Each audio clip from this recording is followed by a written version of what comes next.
This is a 1986 General Electric side-by-side. It still works. My grandma had a part replaced on it just this year, and it was definitely worth repairing. This is the freezer.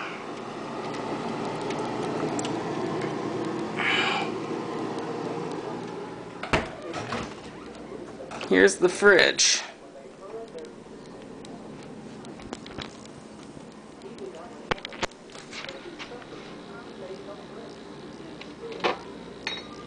It's nice and quiet too. Still works great.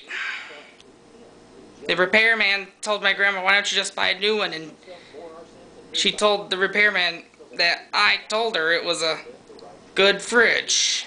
And it was definitely worth repairing. Hope you enjoyed this video.